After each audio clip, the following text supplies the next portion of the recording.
أعوذ بالله من الشيطان الرجيم. بسم الله الرحمن الرحيم. السلام عليكم ورحمة الله وبركاته. الحمد لله الحمد لله رب العالمين وبه نستعين على أمور الدنيا والدين والصلاة والسلام على رسول الكريم حبيبنا المصطفى محمد وعلى آله وأصحابه ومن تبعهم بإحسان إلى يوم الدين. رب اشرح لي صدري ويسر لي أمري واحلل عقدة من لساني يفقه قولي. سبحانك لا علم لنا إلا ما علمتنا إنك أنت العليم الحكيم.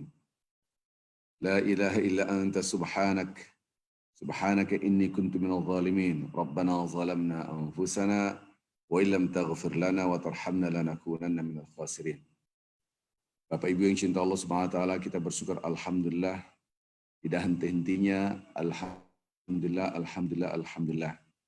Kita mencoba mereview apa yang beberapa jam yang lalu sebelum tayang Zoom ini. Bapak Ibu coba perhatikan, mungkin sebelum ini kita sudah berwudu. Sebelum berwudu mungkin kita buang air. Apakah kita merasakan tanda kebesaran Allah ketika kita memegang air?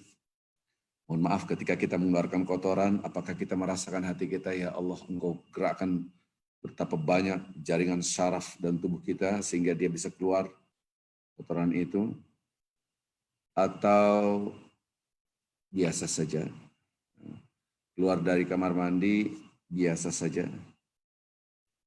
setelah berwudu pun biasa saja, tidak berdoa. Saya tidak tahu, itu adalah privasi masing-masing. Ketika kita melihat tubuh kita depan cermin, apakah kita merasakan tanda kebesaran Allah, ya Allah, bisa mendengar, bisa melihat, alhamdulillah ya Allah, sehat. Ataupun biasa saja Anda nyisir, Anda rapikan tubuh Anda, pakaian Anda, tanpa mengkaitkan dengan Allah Azza wa Jalla. Apalagi di sini, saya tidak tahu karena saya tidak tinggal di Amerika, yang mungkin sudah puluhan tahun, anaknya dididik di lingkungan yang mungkin kurang dekat dengan agama Islam. Mungkin mereka memang ada Tuhan, kadang-kala begitu. Nah ini kadang-kala kita susah, sementara orang tua pendekatannya konservatif, harus sholat, harus gini, harus gini. Nah, itu mungkin tumbuh kembang dengan akidah yang kurang kuat.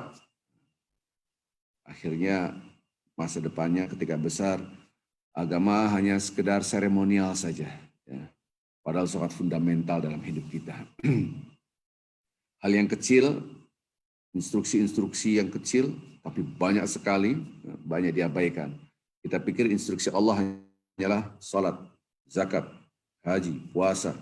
Padahal instruksi, lihatlah tubuh Anda, wa fi anfusikum afala tubsirun. Lihatlah langit, lihatlah bumi yang dihamparkan, bahkan disuruh melihat unta. Bagaimana diciptakan oleh Allah Azza wa Jalla. Subhanallah.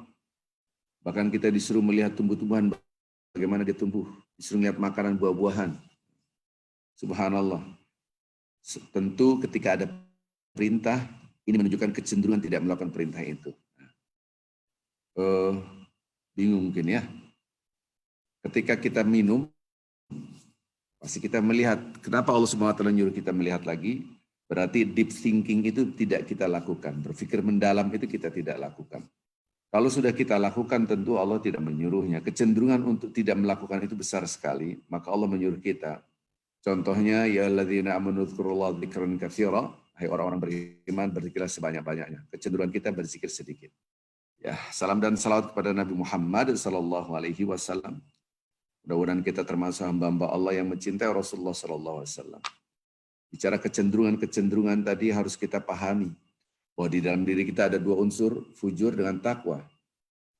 Ketika kita melupakan koneksi antara ciptaan dengan Allah, disconnect, maka dominasi fujur. Ketika kita koneksikan antara apa yang kita lihat itu kepada Allah, dominasi takwa. Inilah yang harus kita pahami. Dan ini kecenderungan negatif besar sekali. Kecenderungan negatif. Tadi, walaupun berzikir, dia berzikir sedikit. Orang-orang beriman berzikirlah sebanyak-banyaknya. Zikrun kasus sebanyak-banyaknya. Berarti kecenderungan kita zikirnya hanya sedikit. Ini kecenderungan yang kemarin kita bahas. Kalau orang itu ada kecenderungan untuk merokok, kata dokter, jangan merokok Anda. Kalau dia anti rokok, tidak mungkin dinasihati jangan merokok. Ini kemarin kita bahas. Kalau Allah mengatakan, hai orang beriman, jangan prasangka buruk. Berarti kecenderungan kita prasangka buruk. Jauhi prasangka buruk. Berarti disuruh menjauh, berarti dalam kondisi dekat. Kalau sudah jauh, ngapain disuruh? Ya kan? Hai orang-orang beriman, jangan cari-cari kesalahan. Berarti kecenderungan orang mencari kesalahan. Maka takwa datanglah dengan ayat Al-Quran, jangan cari kesalahan, tekan. Hai orang-orang beriman, jangan ghibah, jangan bergunjing. Berarti kecenderungan kita ketika melihat keburukan orang lain, rasanya ini mau ngasih tahu orang, tahan, menahan inilah asyam. Lama-lama kita menjadi orang bertakwa.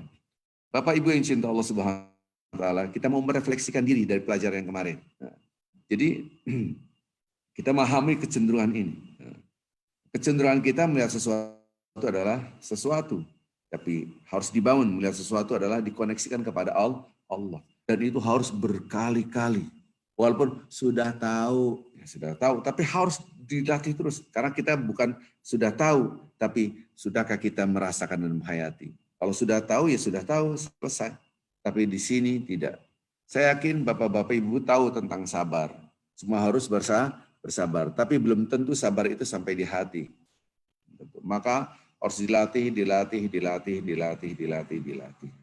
Mudah-mudahan kita selalu mengkoneksikan apa yang kita lihat ini kepada tanda kebesaran Allah.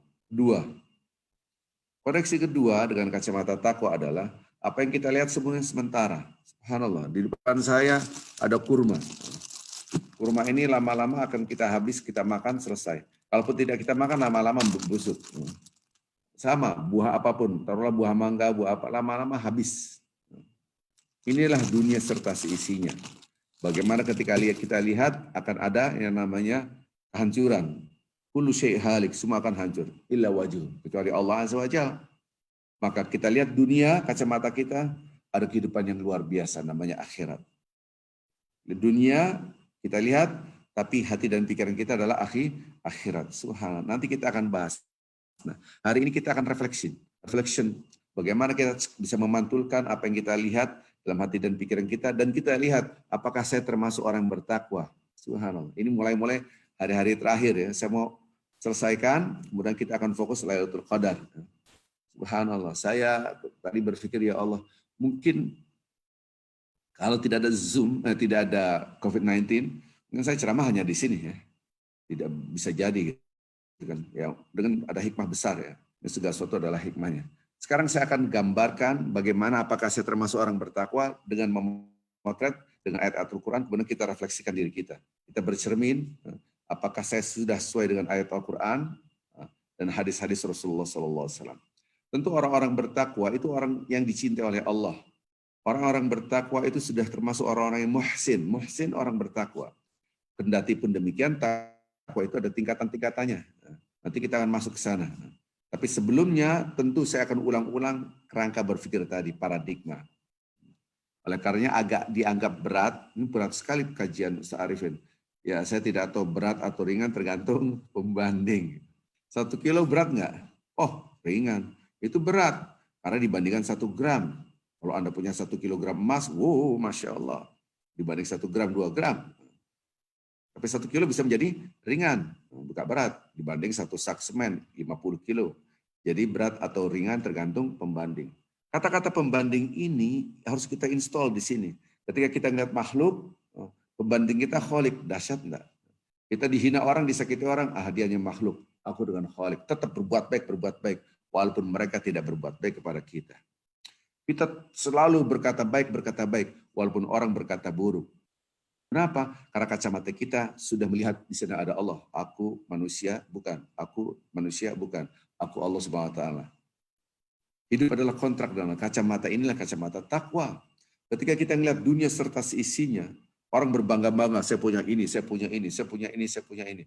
Harta saya sekian, saya punya sekian ribu hektar jati ini, kayu jati macam-macam. Saya punya perusahaan ini, saya punya perusahaan ini, saya punya hotel, saya punya SPBU. Ini jemaah saya cerita, saya diam saja. Menurut dia bangga, menurut saya sedih.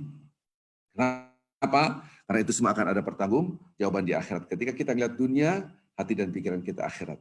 Nah ini yang selalu saya ulang. Kenapa? Kerangka berpikir ini. Jadi mungkin bapak-bapak ibu saya kasih tahu gitu. Ketika kita ngeliat dalil, ini takwa nih. Orang bertakwa 1, 2, 3.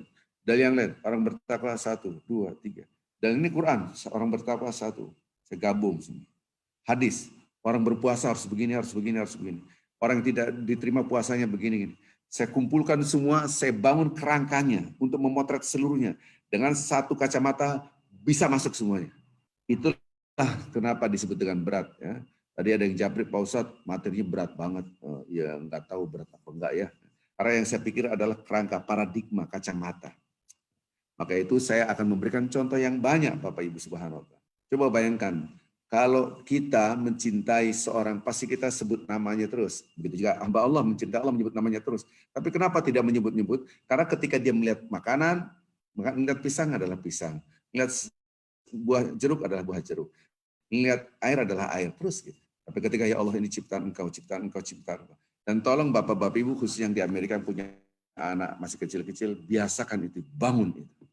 Dan itu harus diulang dari dulu. Sehingga dia merasakan, iya nggak mungkin ada orang manusia, makhluk apapun bisa menciptakan buah-buah ini. Diulang. Dialog itu lagi. Biarin terus. Gantikan tema, tuh lihat gunung, tuh lihat lautan. Ada yang mencipta laut? Nggak ada. Ada yang menggerakkan ombak? Nggak ada kecuali Allah Subhanahu wa Ta'ala. Terus seperti itu. Lihat tubuh kamu. Dari tubuh kita, dari ujung rambut, ujung kaki, semua subhanallah. Bisa menumbuhkan kuku, nggak ada yang bisa menumbuhkan kuku. Tulang ini bertumbuh. Pada titik tertentu tulang itu berhenti. Ya, ronda wah, nanti bisa gigi kita bisa panjang, bisa berhenti. Siapa yang memberhentikan? Allah Azza wa Jalla. Tapi ada yang dibiarkan untuk tumbuh, kuku di antara, dipotong lagi, tumbuh lagi. Subhanallah. Siapa mengatur ini semua? Allah Azza wa Jalla. Terus dialog tentang tubuh kita. Wa fi anfusikum afala tubsirun. Nanti baru kita, oh berarti kerangka berpikirnya begini. Nanti kita lihat ayat Al-Quran ini. Dengan kerangka berpikir tadi. Dalil ini yang tadi 1, 2, 3. Oh iya benar. Ngerti semua, nyambung semua dalil-dalil. Itu maksud saya. Oh kenapa orang berpuasa itu nggak boleh bentak? Wala yaskub. Oh kenapa orang berpuasa itu nggak boleh maki-maki, nggak boleh baper, ngambekan. Wala yajhal, wala yasfah. Oh kenapa orang berpuasa itu? Oh karena dia merasa bersama Allah. Kalau kita merasa bersama Allah, itulah yang saya akan bangun. Baik, Bapak Ibu yang cinta Allah Subhanahu wa Ta'ala, sebuah pertanyaan buat kita semua. Apakah saya termasuk hamba-hamba Allah yang dicintai oleh Allah? Apakah saya termasuk hamba-hamba Allah yang sudah bertakwa? Ini adalah sebuah reflection. Nanti kita lihat pelajaran yang lalu. Kalau masih belum, nanti kita akan bagaimana caranya. Oh, berarti kekurangannya di sini. Ya. Baik, reflection. Kita sudah tahu kemarin yang sudah kita bahas tentang takwa, artinya adalah menjaga, melindungi, memelihara dengan dalil-dalil yang banyak. Ya. Wa anfusakum wa ahlikum nar, jaga diri Anda dan keluarga Anda dari. Kemudian menjaga itu ada rasa cinta dan takut, merasa harap. Jadi menjaga ada 2, rasa cinta dan takut. Cinta, takut. Maka ada kacamata takwa, berbicara Allah dan bicara akhirat. Kita bicara merasa dilihat oleh Allah, maka perilaku kita terjaga. Kalau kita orientasi kita akhirat, maka kita akan terjaga. Dunia sertasinya hanya sebentar, jangan fokus pada perbuatan, tapi harus juga fokus pada akibat perbuatan. Akibat. Itulah pondasi takwa nomor 2. Pondasi takwa nomor 1, kita mengejar cinta Allah. Saya bicara cinta dulu ya. Yang pondasi kedua, kita mengejar cinta Allah, yaitu surga. Maka itu Allahumma inna nas'aluka ridhaka wal jannah. Wa na'udzubika min sakhatika wan nar. Lindungi, ya Allah aku minta cintamu, maksudnya ridho, dan surgamu. Lindungi aku dari murkamu, ini paling tinggi nih. Jangan sampai kita cinta tapi tidak ada rasa takut. Dan lindungi aku dari api nerakamu. Ini menurut hemat saya ini subjektif. Yang ini subjektif. Jadi kalau beda pendapat dengan Ustaz yang ini sah-sah saja. Maka itu ketika saya katakan ada orang sholat sudah menjalankan perintah Allah, tapi di dalam waktu yang bersamaan dia juga berbuat maksiat. Wih, banyak banget. Mau maksiat yang besar, dia sholat, puasa, tapi berzina.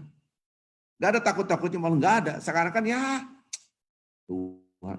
Dia sholat tapi mengambil harta orang lain. Udah tahu ini amanat, dimakan. Nggak tahu ini. Harta rakyat diambil. Tidak pidana korupsi. Para koruptor sholat juga, puasa juga, haji lagi. Umroh lagi. Nggak usah besar-besar maksiatnya. Yang kecil. Kita sholat, habis sholat gibahin orang.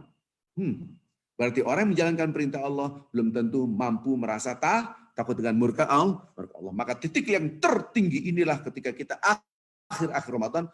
Doanya, Allahumma innaka afuun karim. Tuhibbul afwa fa'fu anna. Lindungi aku dari murka-Mu ya Allah. Aku minta maaf, ampun ya Allah. Ampunan itu supaya kita terprotek dari murka Allah. Mintanya adalah ampunan. Ampunan itu lebih dekat dengan takut. Nanti saya akan bahas itu hadis-hadis Rasulullah SAW. Tetapi bagaimana kita mengucapkan Allahumma innaka afuun karim hanya dengan lisan, tidak dengan hati. Kenapa Anda tidak dengan hati? Nanti kita akan bahas. Banyak orang berzikir tanpa dengan hati. Ini kacamatanya. Nah sekarang pertanyaannya adalah rasa cinta dan senang. Itu harus senang. Smiling betul. Nah, sekarang kita lihat senang atau tidak kita berpuasa. Harus ada rasa senang Bapak Ibu. Jadi kalau kita, ini hanya sebuah ilustrasi saja Bapak Ibu. Ini berandai-andai. Ini ilustrasi saja. Saya ditelepon orang, Arvin ke sini. Siapa lagi jam 2 malam nelfon. Jam 2 malam telepon. Mana? Saya di Bandung. Kesinilah. Jam 2 malam udah hujan-hujan. Tenang. Kalau nggak kenal saya kan punya duit banyak nih berandai-andai Bapak Ibu. Nanti sampai sini jam 6. Apalagi subuh. Saya kasih kamu uang 1 miliar. Dan saya tidak akan bohong. Kira-kira bela-belain nggak ke Bandung walaupun hujan? Pasti bela-belain. Gak ada kendaraan, minjem sama tetangga, pinjem dong. Sewa kata tetangga, saya bayar 5 juta sampai siang. Saya bayar 5 juta, orang saya dapat 1 miliar. Begitu caranya. Kejar. 5 juta itu kecil karena di sini ada 1 miliar. Kecil, nggak ada. Malam-malam hujan, nggak ada masalah. Dan semangat ini. Ini semangat 2 senti ke atas, 2 senti. Semangat kita. 1 miliar coy. 1 miliar. Nggak ada namanya ngantuk, mungkin nggak ada namanya hujan, mau hujan. Ke tetangga hujan pakai payung nggak apa-apa. Pinjam mobilnya. Sewa kalau mau 10 juta. Aneh bayar 10 juta. Tuh tetangga mau aja tuh. Untung besar dia. Pakai 10 juta ya 1 hari. Iya 10 juta. Jus. Sampai Bandung kita dapat 1 miliar. 10 juta cuma gini doang. 10 juta. Kecil tuh. Orang bingung. Kita dapat 1 miliar. Ada terabas itu. Senang kita lari itu. Keep smiling. Sekarang saya balik Bapak-Bapak Ibu. Teleponnya. Ring gitu kan. Siapa ini? Si X gitu. Dari mana? Di Bandung. Ente apa kabar? Sini Vin, jam 2 malam ngapain? Di sini ada bakwan, angkat-angkat lagi di bakwan. Kita lagi nguap-nguap. Bakwan ngejar ke sana. Enggak lah, udah kesini aja nanti bakwan ada gorengin lagi. Enggak ada tertariknya. Beban iya. Aduh, enak gak ya? Aduh, enggak lah. Enggak ada tertariknya. Daya tariknya enggak ada cinta sayang, enggak ada semangat gitu, enggak ada. Enggak ada iming-iming gitu. Subhanallah. Inilah yang akan kita pahami. Bayangkan. Sekarang pertanyaan saya, seandainya ada orang nawarin 1 miliar di Bandung, nanti datang enggak? Dengan tidur. Saya bawa 2 orang gimana? 2 miliar aneh kasih. 1 miliar buat ente, temannya 1 miliar. Mau enggak 1 miliar? Enggak, jam 2. Akhirnya dia berangkat. Gitu. Dapat 1 miliar, temannya enggak dapat 1 miliar. Dapat 1 miliar, bohongan bener nih. Dia nyesel enggak? Nyesel. Pasti kita bilang, bodoh kamu. Pasti keluar kata-kata orang 1 miliar enggak mau. Habis ngantuk, ya ngantuk berapa? Akan terjadi seperti itu. Ada kata-kata bodoh karena apa? Dia tidak mengejar yang untung. Karena orang yang berpikir, dia selalu berpikir apa yang menguntungkan saya. Subhanallah. Bapak Ibu yang kacamata dia tidak melihat itu 1 miliar. Dia tidak, Ini sebuah ilustrasi saja. Maka itu ada orang malas sholat, malas baca Quran, karena kacamatanya belum berubah. Dia nggak ngerti apa di balik. Rugi besar, amat sangat besar. Dengan rasa cinta dan senang. Allahu Akbar. Bismillahirrahmanirrahim. Gak ada rasa senang itu, gak ada. Dinikmati dan baru 2 rakaat. Oh masih dua, masih lama lagi, belum witir lagi. Udah gitu. Waladhdallin amin, alif lam mim. Ya alif lam mim lagi. Oh, waladhdallin amin, qul huwallahu ahad. Yes, gitu kan. Nggak ngerti kita. Maka ada orang soal tahajud semangat, walaupun bagaimana di tahajud. Yang satu, ntar aja tambah sejam lagi. Pas bangun udah siang. Ini kacamata Bapak-Bapak Ibu. Cinta kita kepada Allah sejauh mana Allah melihat. Gitu kan. Apapun. Gitu kan. Maka itu, apakah Anda cinta atau tidak, Allah alam. Ini urusan masalah cinta, ini masalah tidak mudah Bapak-Bapak. Apakah kita cinta tergantung apa yang kita lakukan sekarang. Kalau kita melakukannya betul-betul lillahi ta'ala mencari senang, itu kita melakukannya dengan senang hati. Hati kita senang. Senang atau tidak nggak bisa dibohongin. Subhanallah. Ini hanya gambaran saja supaya mudah. Jadi ketika kita mengejar ridho Allah gitu. Walaupun hujan, walaupun itulah yang kita lakukan di Mentawai. Walaupun susahnya minta ampun, walaupun kita harus keluar uang, naik pesawat, stay di 1 malam di hotel, walaupun hotel yang sangat murah sekali tetap aja mahal. Belum lagi naik kapal lautnya, belum lagi kalau nggak kuat Anda muntah-muntahnya. Bapak-bapak ibu yang belum pernah ngerasain mabok laut, Allahu Akbar. Kalau sekali Anda mabok laut, ya Allah udah kayak sakarat gitu kan. Alhamdulillah kita nggak pernah mabok gitu kan. Alhamdulillah. Dengan apa? Ada antimo, minum bisa antimo dan susu. Belum lagi melawat hutan. Kenapa Anda semangat? Karena di sini ada apa? Ada ridho Allah, aku dicintai oleh Allah. Ketika dicintai Allah, Masya Allah. Ada apa di pikiran kita? Ada surga. Nah, sekarang kita lihat potret hadis-hadis ayat Al-Quran. Falaqtahamal aqabah. Orang berbuat baik mendekatkan diri kepada Allah tuh. Dia itu kecuali seperti orang mendaki gunung. Jadi dia seakan-akan mendaki gunung. Apa itu? Wa ma adraka mal aqabah? Tahukah kamu itu mendaki gunung itu sukar, capeknya seperti apa? Fakku raqabah. Fakku raqabah yang kemarin kita bahas ya. Orang membebaskan budak itu mahal. Au it'amu fi yaumin dzi masghaba. Anda ngasih makan dalam keadaan susah orang. Anda pun susah dalam kondisi kelaparan. Itu berat. Tapi kalau di sini ada surga, wah, semangat. Walaupun naik gunung itu berat Bapak-bapak Ibu. Naik bukit itu berat. Jadi ketika kita mau berbuat baik, mau sholat tahajud, aduh, karena duha, malas banget. Itu berat sekali. Tapi ketika Anda punya semangat, ada sesuatu yang Anda pikirkan di situ. Di pikiran Anda ada sesuatu yang menarik Anda. Subhanallah. Kalau kita sudah di gunung, di dalam diri kita ada fujur. Nggak usah lah. Jiwa takwa berusahanya, hati kita ada 2 ya. Ada fa'alhamaha fujuraha wa taqwaha gitu. Ini kita dominasi fujurkah atau dominasi takwakah kita? Ketika kita malas berbuat untuk kebaikan, ya sudahlah gini-gini aja lah. Apalagi berhitung, saya sedekah sayang duitnya. Kita juga lapar, lockdown, saya juga nggak ada duitnya, pas-pasan. Nanti kalau lockdownnya berkelanjutan, nanti terus saja. Namanya pikiran pelit itu luar biasa. Ketika Anda bersedekah, tidak apa-apa. Allah akan menggantikan. Begitu. Tunfik, unfik. Ini janji Allah. Anda infakkan, aku menginfakkan kepada Anda. Subhanallah. Bagaimana kita bisa memahami keyakinan ini. Bahwasanya Allah akan menggantikan ini semua.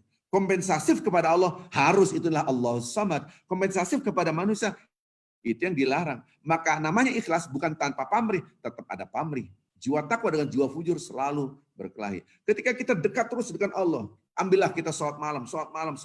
Sampai kita seakan-akan kita sudah ada di gunung, tenang kita.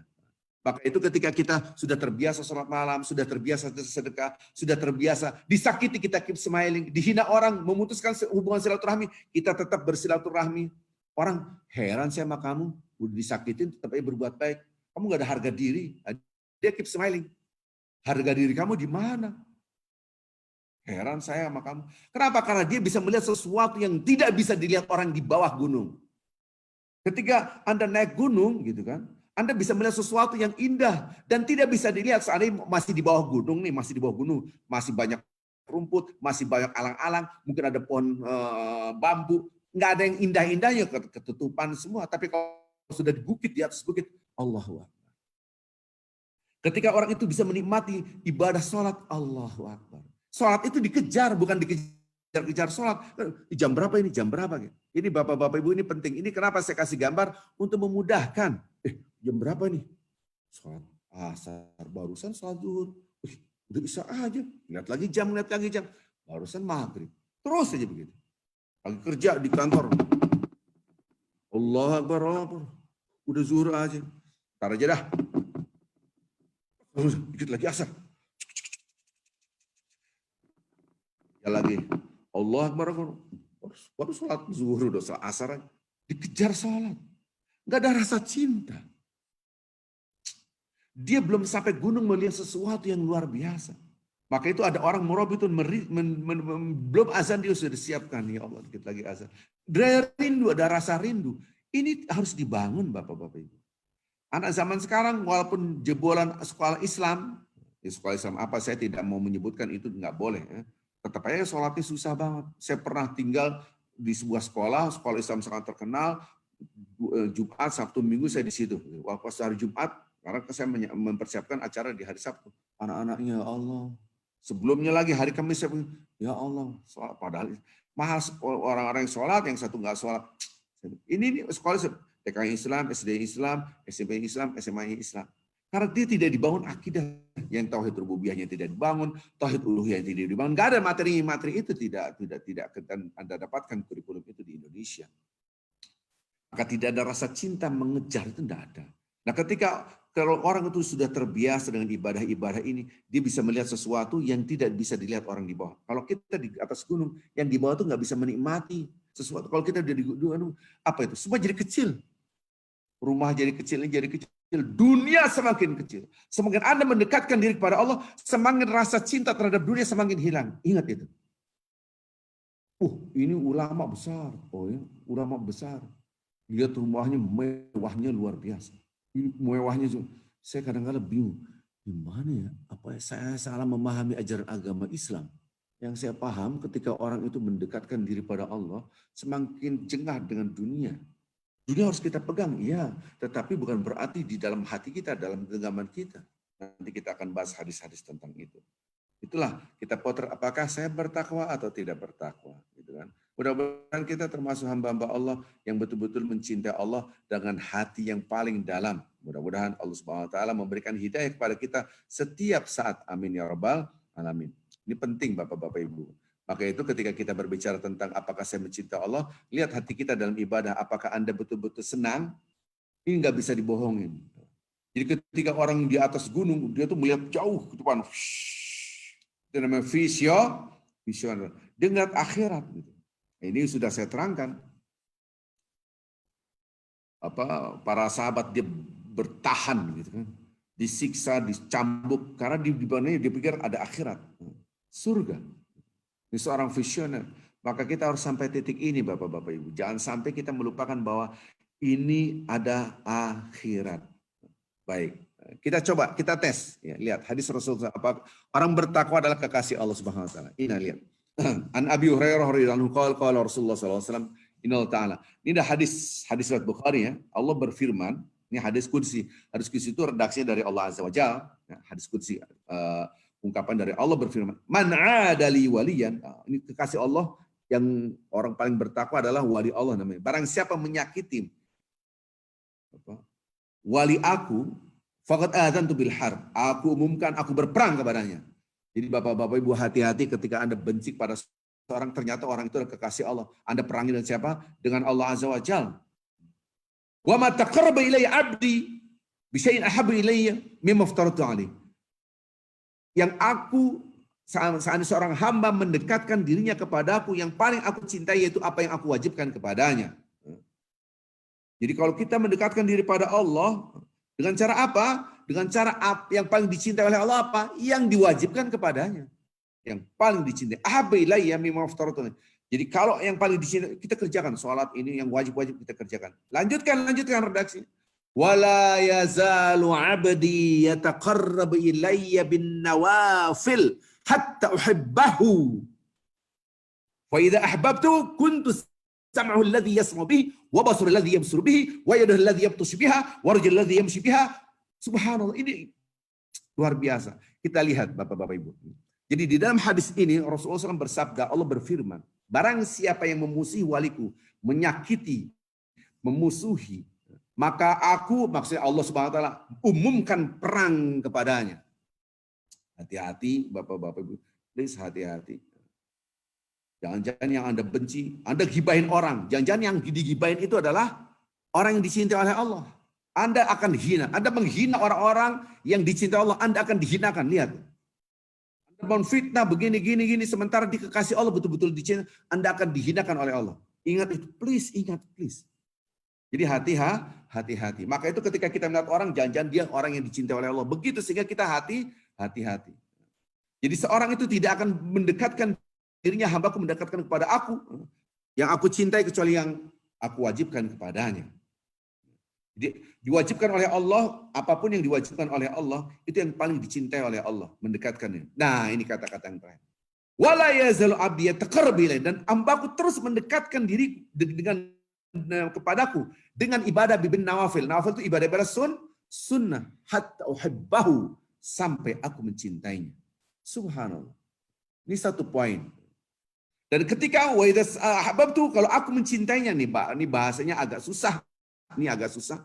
Aku akan menjadi pendengarannya yang mana ia mendengar dengannya. Sama'ul ladzi yasma'u bi. Aku menjadi pendengarannya yang mana dia mendengarnya. Wa basarul ladzi yabsuru bi. Aku, kata Allah, aku menjadi penglihatannya yang mana dia melihat dengannya. Ini agak dalam Bapak-bapak ini, please, ini susah ya. Oh, jadi Allah jadi pendengaran. Allah, aku menjadi pendengaran. Aku adalah pendengarannya. Aku adalah penglihatannya. Aku adalah tangan yang mana dia memukul dengannya. Kalau kita perang, jihad, itu Allah. Maka ada istilah, wa ma ramaita idz ramaita walakinna Allah rama. Apa yang kau lempar, sungguhnya aku yang Allah yang melempar itu. Dan aku adalah kakinya yang digunakan untuk berjalan. Maka di dalam hadis ini kita harus pahami, kalau dia meminta kepadaku, niscaya aku berikan. Dia minta perlindungan, aku lindungi. Masya Allah. Ini kasih Allah.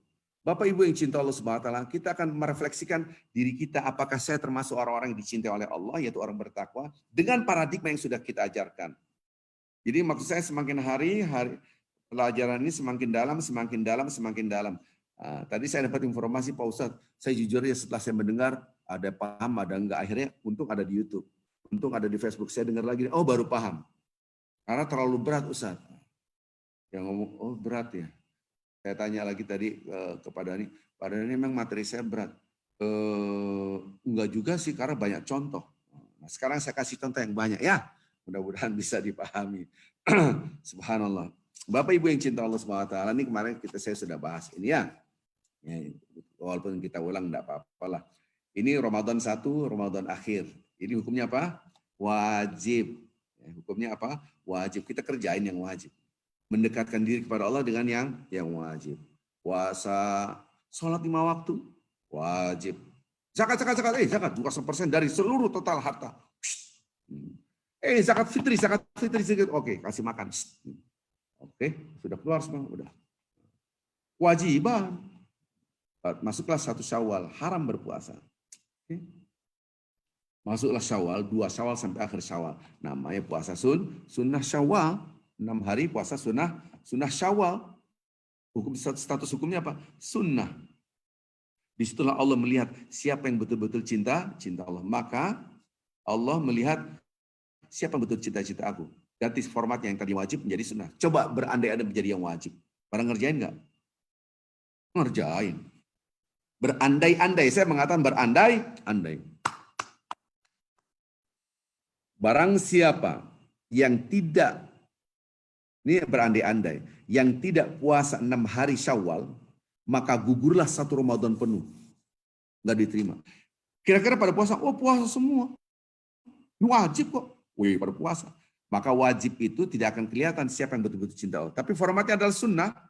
Bentuknya adalah sunnah. Mau mengerjakan silakan, Anda mendapatkan pahala, tidak mengerjakan, ya sudah. tidak dapat dosa.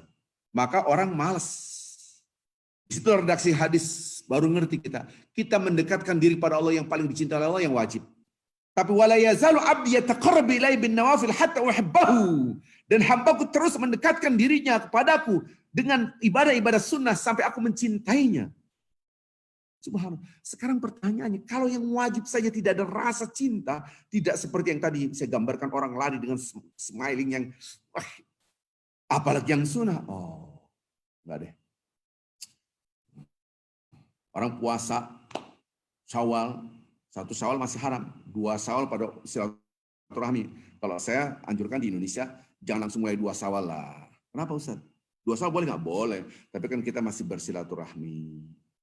Nah sekarang lockdown, ya udah langsung hajar 2 Syawal. Kalau dalam lockdown janganlah. Kenapa? Kita hormati orang. Bahkan menurut saya sunnahnya diundur. 6 Syawal. Iya kenapa? Budaya kita masih bersilaturahmi. Bayangin misalnya Anda datang ke rumah orang. Ayo silakan makan. Dia makan. Ini enak loh, ini buatan saya tuh. Kan enak aja makan Pak. Saya puasa Syawal. Kan gondok orang. Kesel. Memang kamu nggak puasa Syawal ya? Puasa Syawal sunnah loh. Kita dapat pahala ini loh. Tambah marah itu orang. Padahal jangan-jangan yang Anda ngomong itu dia lebih hebat ibadahnya dari Anda. Ataupun Anda sebagai tuan rumah. Ayo bapak-bapak ibu makan. Loh kok bapak nggak makan? Kalau saya mah Syawalan. Kan sakit hati orang. Janganlah. Kondisi seperti maka itu harus memahami Islam dengan pemahaman yang tepat. Namanya kontekstual, dilihat konteksnya.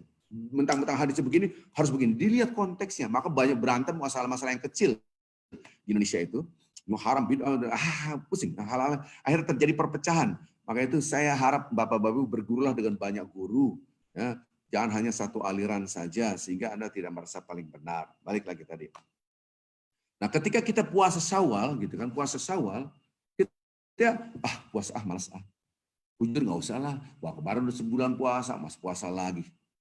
Mau berbaikan gizi lah makan ini. Udah, malas dia. Nggak puasa juga nggak apa-apa. Loh, yang wajib aja dia malas-malasan, tidak ada ruh betul-betul mencintai Allah. Gimana yang sunnah?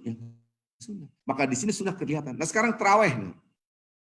Tiap hari kita malam tiap hari tarawih. Nggak tarawih juga nggak apa-apa, nggak gugur soal puasa saya gitu. Di sini kita tahu betapa Allah Subhanahu Wa Taala ketika menggambarkan ibadah-ibadah sunnah, hati-hati. Itu adalah proses penyeleksian siapa yang betul-betul cinta Allah. Siapa yang cinta Allah sesungguhnya. Maka saya harap ketika kita mengerti hadis-hadis ayat Al-Quran, ternyata orang-orang yang mencintai Allah itu bagaimana dia bisa menjalankan dan mengejar ibadah-ibadah sunnah. Bukan hanya ibadah-ibadah yang wajib. Ini penting Bapak-Bapak Ibu. Disinilah ada istilah di dalam hadis tadi, ketika orang itu mengejarkan yang sunnah, disitulah cinta Allah Subhanahu Wa Taala. Nah, apa maksud daripada hadis yang tadi? Ustaz kok aneh banget tadi, kok Allah jadi pendengaran, Allah jadi penglihatan kita, Allah menjadi tangan. Ingat, saya pernah menerangkan bahwa orang yang bertakwa melihat tubuhnya tidak punya, tapi ini milik Allah. Tangan saya milik Allah, mata saya milik Allah, hati saya, semua jantung saya, semua organ tubuh di dalam ini, semua. Apa yang kita lihat dan kita rasakan adalah milik Allah. Itu kata-kata di dalam ayat Al-Quran. Lahu ma fis samawati wa ma fil ard. Ini milik Allah. Fujur, ini milik aku, ini milik aku, milik aku. Maka itu dalam perilaku seorang ketika dia membesarkan dirinya, dia dominasi fujur. Kalau Anda berbicara tentang dikit-dikit Allah, itulah gambaran orang bertakwa. Maksudnya adalah dia taat. Pendengarannya itu maksudnya adalah dia tunduk karena milik Allah, Allah yang ngatur. Dilarang mendengar ini, dia udah nggak mendengar ini. Dilarang melihat ini, dia tidak melihat. Kenapa? Maka dikatakan aku adalah penglihatannya yang mana dia menggunakan untuk melihatnya. Aku tangan yang digunakan untuk memukul. Maksudnya berperang.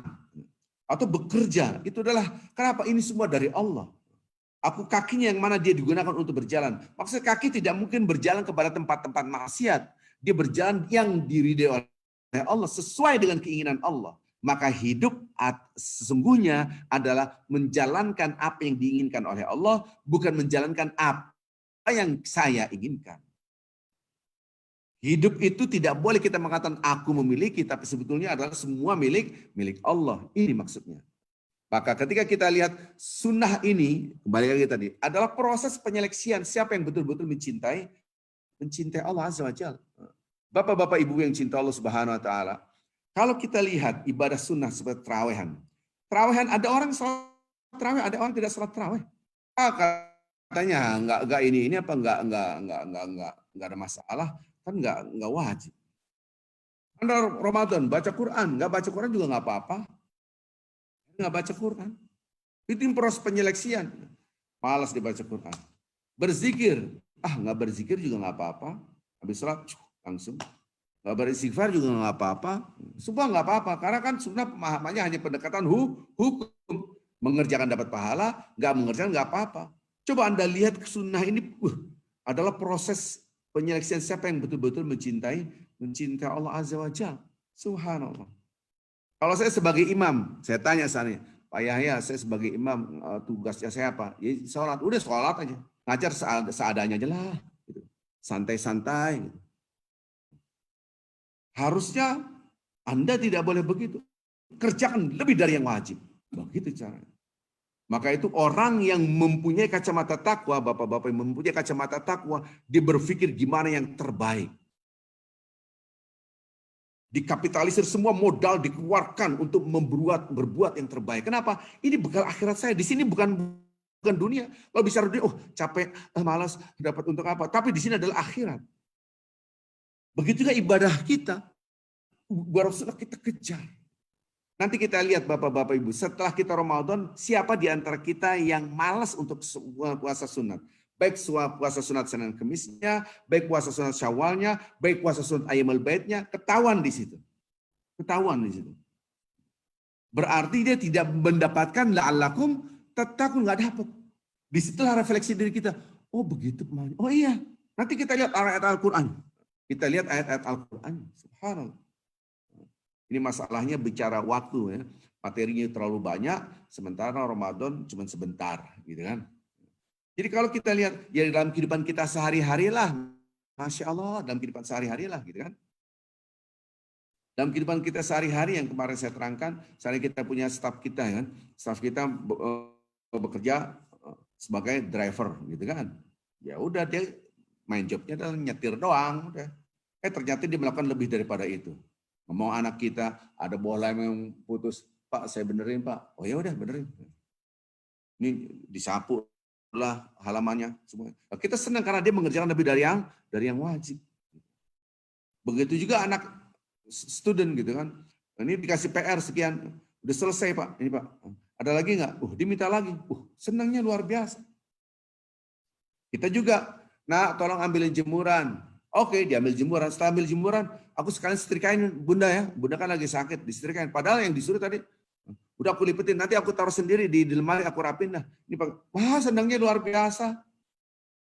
Subhanallah, luar biasa gitu. Kenapa? Karena ketika kita bekerja lebih dari yang wajib, itu akan tumbuh cinta gitu kan. Maka Allah mencintai hamba-hambanya ketika dia menjalankan ibadah-ibadah sun. Disitulah akan kita potret. Ya Allah. Baru kita mengerti. Gitu kan. Kenapa Allah SWT menggambarkan orang bertakwa? Contoh, ini contoh kita cuplikan. Nanti kita masuk ayat itu pada hari-hari yang lain. Contoh. Orang-orang yang bertakwa adalah alladzina yunfiquna fis sarra wad dharra. Ini contoh. Orang berinfak baik dalam keadaan lapang atau sempit. Bayangkan, yang wajib apa? Yang wajib ya lapang, zakat, ada nisab. Ada nisab. Kalau harta Anda sudah sampai nisab, ada hal keluarkan zakatnya. Itu Anda lapang, berarti Anda kaya. Tapi redaksi Al-Quran orang berinfak, orang bertakwa enggak. Dia mau ada uang, nggak ada uang, berlapang atau sempit, dia tetap berinfak produktif. Nggak punya uang, ya walaupun hanya 100 rupiah, 500 rupiah, 1000 rupiah, dia memberikan. Allahu Akbar. Subhanallah, Masya Allah. Saya pernah mau menangis gitu kan, ketika awal-awal saya membangun Islamic Center gitu kan, dengan ayah saya ada seorang yang dia nggak punya apa-apa gitu kan. Dia hanya kerjanya reparasi jam di pasar ya, yang dipakai kotak itu kecil, berapa sih reparasi jam, apalagi zaman sekarang kan, jam canggih-canggih, banyak jam yang nggak butuh tinggal gini doang udah nyala, ataupun pakai cahaya matahari udah. Maka semakin sedikit, kalau zaman dahulu mungkin reparasi jam masih laku lah ya. Kalau ini dia bilang saya nggak punya uang, Saya mau berinfak, nggak punya uang Pak. Jadi gimana? Saya kerja aja deh di sini 1 hari, tapi jangan digaji. Saya jadi kuli lah ngangkat-ngangkat. Waduh, ya Allah, subhanallah. Bayangkan itu. Redaksi Al-Quran, orang-orang bertakwa berinfak baik dalam keadaan lapang atau sempit. Yang wajib, ya yang lapang lah, zakat. Berarti dia lebih dari itu. Oh, lebih dari itu. Lebih itu berarti adalah sunnah. Baru kita ngerti, oh di sini. Jadi saya tidak berkutat dalam satu ayat, satu paket ayat tentang takwa, satu paket ayat tentang takwa, satu ayat enggak. Saya bikin paradigmanya dulu, paradigmanya. Jadi seluruhnya nyambung semua. Apapun yang diceritakan dalam hadis akan nyambung semua. Itu yang disebut dengan titik konvergensi dalam paradigma namanya. Tapi saya tidak pakai bahasa-bahasa itu tambah puyeng deh. Ya kan? Ini titik temu semuanya. Oh di sini titik temunya. Jadi titik temunya ya kemarin sudah saya terangkan. Nah sekarang saya mencoba untuk bikin flyer-flyer, kata-kata takwa adalah, gitu kan. Ikhlas adalah, saya mencoba untuk mendeskripsikan dalam ceramah-ceramah saya. Contoh, ikhlas adalah selalu berbuat baik walaupun orang tidak berbuat baik. Selalu berkata baik walaupun orang tidak berkata baik. Begitu cara. Ini contoh-contoh supaya memudahkan. Oh ini ikhlas.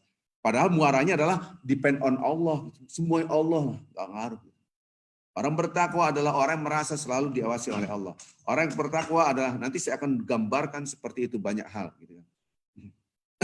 Jadi ketika Allah Subhanahu Wa Taala menggambarkan di dalam ayat Al-Quran, pasti ada titik temunya nih. Kacamatanya di mana? Itu namanya paradigma. Kerangka berpikir namanya. Baik, Bapak Ibu yang cinta Allah Subhanahu Wa Taala, kita lihat. Masih ada berapa menit lagi Pak Kris? Mohon maaf. Masih sekitar 6-7 menit lagi. Baik, Bapak-Bapak Ibu yang cinta Allah Subhanahu Wa Taala, kita kembalikan lagi. Apakah saya betul-betul mencintai Allah? Lihat ibadah-ibadah sunnah. Ibadah-ibadah sunnah. Anda baca Al-Qur'annya bagaimana, zikirnya gimana, sedekahnya bagaimana, apalagi sekarang ya, COVID-19. Ini dalam keadaan susah, semua susah. Semua income berhenti. Nggak ada yang nggak susah gitu kan. Tapi kita, Masya Allah, tetap memberikan uang, kita keluarkan uang, kasih makanan terus. Walaupun kondisi itulah hamba Allah seperti ini yang orang yang dicintai oleh Allah. Ingat, sunnah adalah proses penyeleksian siapa yang mencintai Allah, Yang gampang. Anda sudah sholat 5 waktu? Sudah. Tapi apakah Anda sholat qobliyah ba'diyahnya yang disebut dengan rawatib? Nah ini sebuah pertanyaan. Kalau sunnah rawatib yang seperti apa? Nanti ada lagi. Kalau Anda memahami sholat ibadah-ibadah sunnah, Masya Allah luar biasa. Bukan sekedar kalau Anda menjalankan mendapatkan pahala, tidak menjalankan tidak dapat apa-apa, tapi ibadah sunnah apabila Anda kerjakan untung besar, apabila Anda tinggalkan rugi besar. Ini dalam video-video saya sebelumnya sudah berapa tahun yang lalu sudah saya sebarkan. Ya. Kemudian di pengajian-pengajian, sunnah adalah apabila kita kerjakan untung besar, apabila kita tinggalkan rugi besar. Sebagai contoh nanti Lailatul Qadar, i'tikaf di masjid.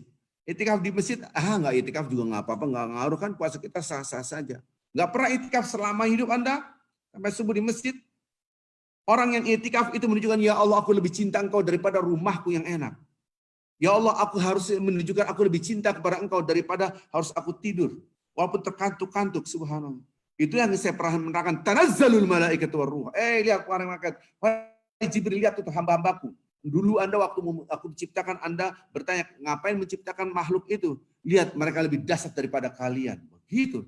Itulah rahasia Allah yang saat itu adalah ditutup. Aku lebih tahu daripada kalian. Ini alam ma la ta'lamun ketika mau diciptakan manusia. Jadi ternyata ini penyeleksian. Maka penyeleksian yang terakhir adalah 10 malam terakhir i'tikaf di masjid. Ini kalau tidak lockdown. Kalau lockdown seperti ini, jadikanlah rumah Anda seperti masjid. Anda beriktikaf di pojokan, Anda menjadikan musola itu berzikir. Karena kondisi seperti Allah maha tahu dan maha mengerti. Baik Bapak-Bapak Ibu yang cinta Allah Subhanahu Wa Taala, kita akan kok belum tertarik juga untuk menjalankan ibadah sunnah. Ada yang salah, mungkin pondasi 1 atau pondasi 2. Nanti kita perbaiki 2 pondasi ini. Ketika kita merefleksikan diri, saya sudah merasakan cinta pada Allah, tapi kok masih belum. Mungkin pondasi yang kedua yang belum.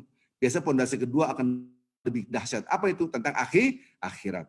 Maka itu harapan saya, Bapak-bapak, Ibu-ibu yang cinta Allah Subhanahu Wa Taala, betul-betul mengerti bahwasanya sunnah ini adalah proses penyeleksian siapa yang betul-betul mencintai Allah Azza wa Jalla. Mari kita berdoa, Bapak-bapak, Ibu-ibu, sekaligus mendoakan Bang Reza yang masih kritis ya.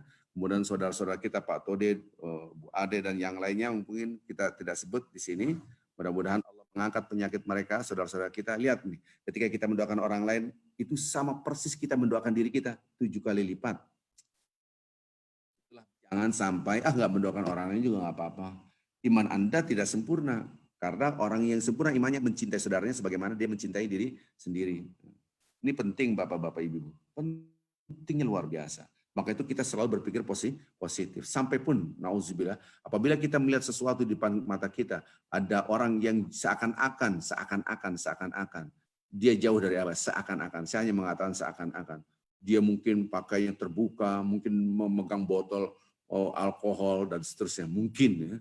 Kita berpikir positif, berdoa, doakan dia, ya Allah, berikan dia hidayah, ya Allah. Mudah-mudahan dia menjadi orang-orang yang engkau cintai. Begitu caranya. Saya tuh heran, orang berbuat ibadahnya dihina orang. Ini bilang neraka ente. Kalau gimana ceritanya itu kan? Subhanallah. Orang berbuat maksiat kita doain, ya Allah mudah-mudahan dia mendapatkan petunjuk-Mu. Subhanallah. Ini yang kita harapkan, mudah-mudahan kita menjadi hamba Allah yang selalu mendoakan saudara kita, selalu. Jangan bawa basa-basi di HP. Amin. Tinggal kopas dong. Amin. Amin Rabbal Alamin. Amin ya Rabbal. Jangan begitu, Anda doa bener. Kalau doa bener. Jadi, ini doain. Wah, saya doa bener lah. Bismillahirrahmanirrahim. Doa bener. Jangan sekedar kopas, kopi, paste, amin, amin gitu. Amin, amin ya Rabbal Alamin. Amin ya Rabbal Alamin. Diambil yang di atas doa-doanya. Amin ya Rabbal Alamin gitu. Anda doa betul dibaca, ya Allah. Sembuhkanlah saudaraku. Sehingga di sini Bapak-Bapak saya kasih tahu. Kekasih-kekasih Allah yang dicintai oleh Allah adalah orang yang selalu mendoakan sesamanya. Kalau kita tidak mendoakan sama orang beriman, itu menunjukkan dia belum masuk kelas kasih cinta Allah. Tadi saya sudah katakan, ibadah sunnah kan nggak wajib saat ini, nggak wajib. Tapi kita menunjukkan aku cinta engkau ya Allah dengan mencintai saudara-saudara kita seiman. Itulah saudara kita, innamal mu'minuna ikhwah, kemarin kita sudah bahas, kita ini bersaudara. Sama-sama kita berdoa Bapak-Bapak Ibu-Ibu, hati kita biasakan melihat apa saja. Melihat orang berbuat maksiat, ya Allah kasih hidayah-Mu ya Allah. Begitu terus. Selalu positif. Jangan malah musuhin. Ya. Biasakan, jadi kita, organ tubuh kita ini semua, sel-sel tubuh kita, darah kita semua penuh dengan doa. Dikit-dikit doa, dikit-dikit zikir. Allah, mudah-mudahan kita termasuk hamba-hamba Allah yang dicintai oleh Allah Subhanahu wa taala karena selalu menyebut nama Allah. Al-Fatihah. A'udzubillahi minasyaitonir rajim. Bismillahirrahmanirrahim. Alhamdulillahirabbil alamin. Ar-Rahmanir Rahim. Maliki yaumiddin.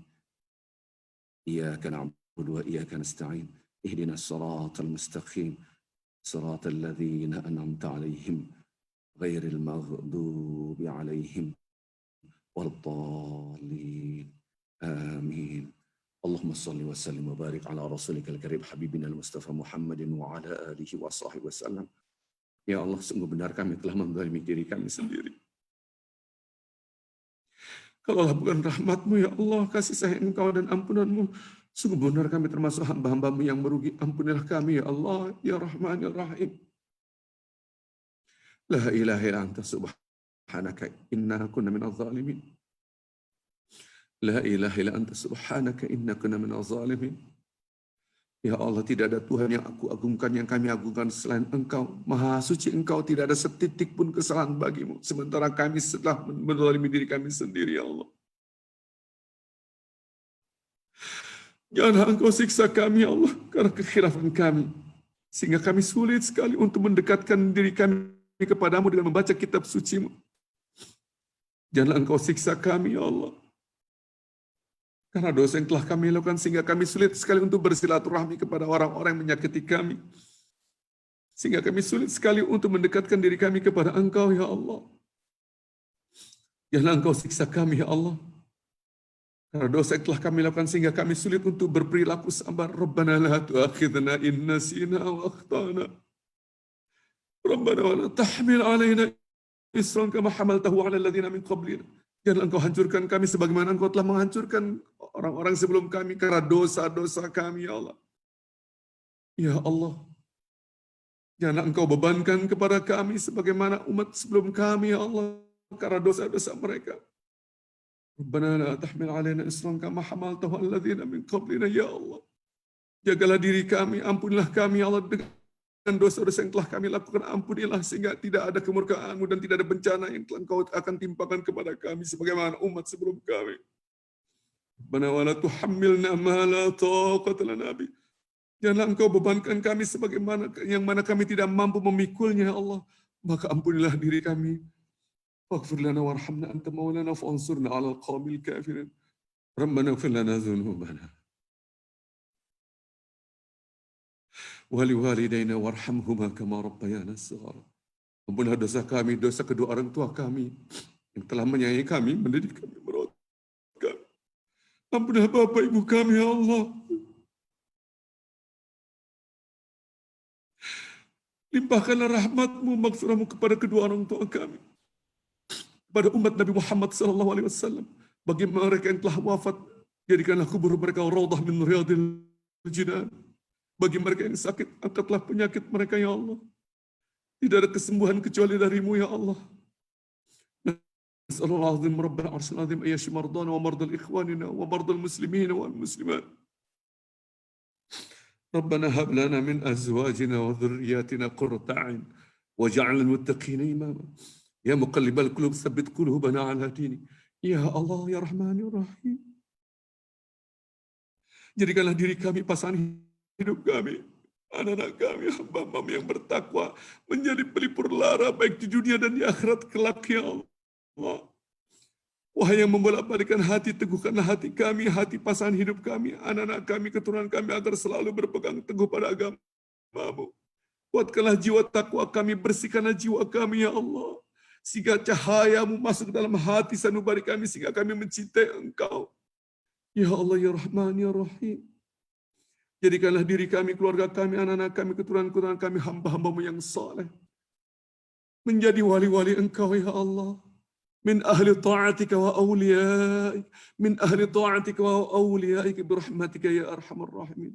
Ya Allah, jadikanlah ibadah kami dalam bulan puasa Ramadan ini ibadah yang Engkau terima ya Allah. Jagalah diri kami dari perilaku yang menyebabkan ibadah kami Engkau tidak terima. Jagalah perilaku yang menghancurkan ibadah kami.